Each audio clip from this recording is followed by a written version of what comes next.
Tout le monde, bienvenue dans ce nouveau tutoriel qui montre comment peindre un mur dans Sweet Home 3D. Pour peindre un mur dans Sweet Home 3D, ça peut être utile d'avoir un mur. Donc, assurez-vous d'avoir bien dessiné votre pièce et ensuite de ça, dessinez vos murs.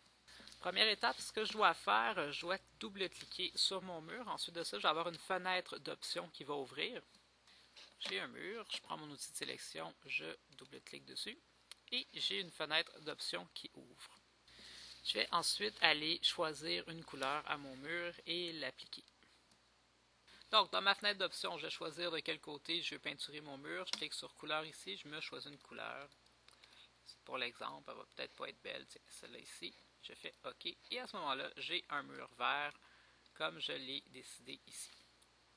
Deuxième chose qu'on peut faire, c'est appliquer une texture. Donc, si je veux appliquer une texture, c'est le même processus. Je vais aller sélectionner mon mur, sauf que là, au lieu de choisir une couleur, je vais choisir une texture. Donc, je m'en viens ici, je sélectionne mon mur, je m'en vais dans texture, et là, je vais choisir une texture, par exemple une texture de brique. Je fais OK, et à ce moment-là, j'ai un mur de briques. Si jamais la taille des briques ne me plaît pas, ce qui est possible de faire, c'est d'importer une texture de l'Internet. Donc, pour faire ça, qu'est-ce que je vais faire? Je vais commencer par me trouver une texture qui me plaît. Admettons celle-ci. Je vais la sauvegarder dans l'ordinateur, enregistrer. Quand ça c'est fait, je vais retourner dans mon logiciel.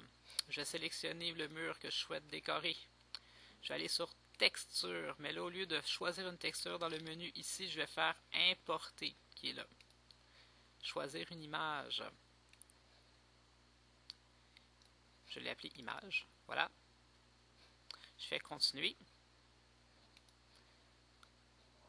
Je vais l'appeler image 2. J'ai déjà image et je fais terminer.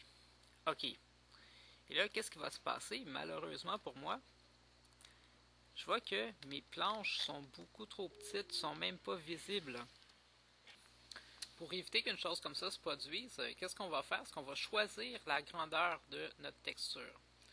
Donc, je vais aller cliquer sur un autre mur ici. Texture, cette fois-là, je vais faire encore importer. Je vais aller choisir la même image. Je vais faire continuer. Et là, cette fois-là, au lieu de mettre une largeur de 20 cm, qu'est-ce qui est vraiment petit, je vais mettre 200 cm pour voir qu'est-ce que ça va faire. Je vais peser sur...